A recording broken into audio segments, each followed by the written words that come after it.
வணக்கம் மக்களே, welcome to the venture show. இன்னைக்கு ஷோ நம்ம பார்க்க போகிறது பெட்டி அப்படின்ற தெலுங்கு மூவியோட ரிவ்யூ. இந்த படம் ஆல்ரெடி தியேட்டர்ஸில் ரிலீஸ் ஆன ஒரு படம். இப்போ தமிழ் டப்பிங்கோட நெட்ஃப்ளிக்ஸில் அவைலபிளாக இருக்குது. ராம் சரண் தான் இதில் லீட் கேரக்டர் ப்ளே பண்ணியிருக்காரு.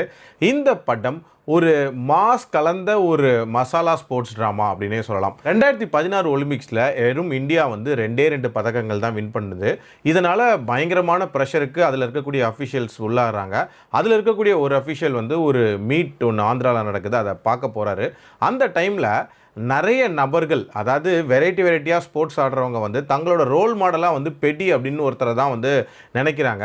ஸோ யார் இந்த பெட்டி, அப்படி எப்படி எல்லா ஸ்போர்ட்ஸுக்கும் இவர் ரோல் மாடலாக இருப்பார் அப்படின்ற மாதிரி ஆச்சரியமாக இருக்கார். ஸோ அப்போ தான் வந்து அந்த ஊரை சேர்ந்த ஒரு நபர் வந்து பெட்டியோட கதையை வந்து இவர்கிட்ட சொல்ல ஆரம்பிக்கிறாரு. ஸோ இந்த பெட்டியை பொறுத்த வரைக்கும் ஒரு மலைஜாதி இனத்தை சேர்ந்த ஒரு நபர், அவங்க இருக்கக்கூடிய ஊருக்கு வந்து ட்ரெயின் ஃபெசிலிட்டி கிடையாது, ஏன் அவங்களுக்கு ஓட்டு கூட கிடையாது. இப்படிப்பட்ட மக்களை எப்படியாவது உலகுக்கு தெரியப்படுத்தணும் அப்படின்றதுக்காக ஸ்போர்ட்ஸ் அப்படின்ற ஒரு விஷயத்தை பெட்டி எடுப்பார். ஸோ அதில் என்னென்ன மாதிரியான சேலஞ்சஸ் இருந்துச்சு, செஞ்சாரா இல்லையா, அண்ட் ப்ரெசென்ட்டில் பெட்டி எப்படி இருக்காருன்ற மாதிரி நிறைய விஷயங்களை சொல்லக்கூடிய ஒரு படம் தான் இந்த படம். ஸ்டோரி வைஸ் பார்த்தீங்க அப்படின்னா ஒரு ப்ராப்பர் பர்பஸ் இருக்கக்கூடிய ஒரு ஸ்போர்ட்ஸ் ட்ராமா. அதாவது தனக்கு ஒரு ஸ்கில் இருக்குது, எந்த ஸ்போர்ட்னாலும் ரொம்ப சீக்கிரம் கற்றுப்பேன். ஸ்போர்ட்ஸ் அப்படின்ற ஒரு விஷயத்தை வச்சு தன்னோட மக்களோட பிரச்சனையை வெளியே கொண்டு வரணும் அப்படின்ற அந்த இன்டென்ஷன் அப்படின்றது ரொம்ப ரொம்ப நீட்டாக கன்வே பண்ணப்பட்டிருந்துச்சு. அண்ட் இன்ஃபேக்ட் இந்த படத்தோட அந்த ஸ்போர்ட்ஸ் ரிலேட்டட் காட்சிகள் எல்லாத்தையுமே ரொம்ப ரொம்ப மெனக்கெட்டு எடுத்திருக்காங்க.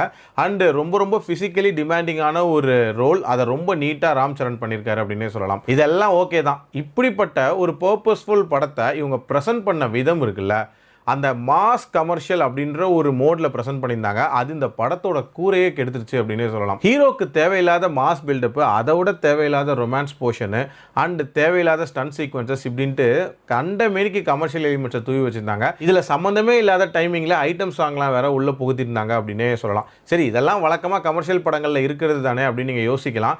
பட் இதில் இவங்க சொல்ல வந்த அந்த பர்பஸ்க்கும் அதை ப்ரெசென்ட் பண்ண விதத்துக்கும் இதனாலேயே ஒரு சிங்க் அப்படின்றது ஏற்படவே இல்லை. எந்த ஒரு எமோஷனுமே வந்து நமக்கு வந்து பெருசாக ஹிட் ஆகவே இல்லை அப்படின்னே சொல்லலாம். சார்பெட்டாவில் கொஞ்சம், கர்ணனில் கொஞ்சம், சந்து சாம்பியனில் கொஞ்சம் அப்படின்ற மாதிரி எல்லாத்தையும் எடுத்து போட்டிருக்காங்க. பட் ஃபைனல் அவுட்கமாக பார்க்கும்போது அந்த அளவுக்கு சிறப்பாக இல்லை. பட் ஒரு டைம் பாஸ்க்கு ஒரு படம் பார்க்கணும்னு நினச்சிங்கன்னா வேணால் ட்ரை பண்ணி பாருங்கள். என்னோட ரேட்டிங் 2.7 out of 5. அடல்ட் கண்டென்ட்டை பொறுத்த வரைக்கும் மைல்டாக சில கிளாமரான சீன்ஸ் வரும், மற்றபடி பார்க்கலாம். மீண்டும் அடுத்த விமர்சனத்தில் சந்திக்கிறேன். நன்றி, வணக்கம்.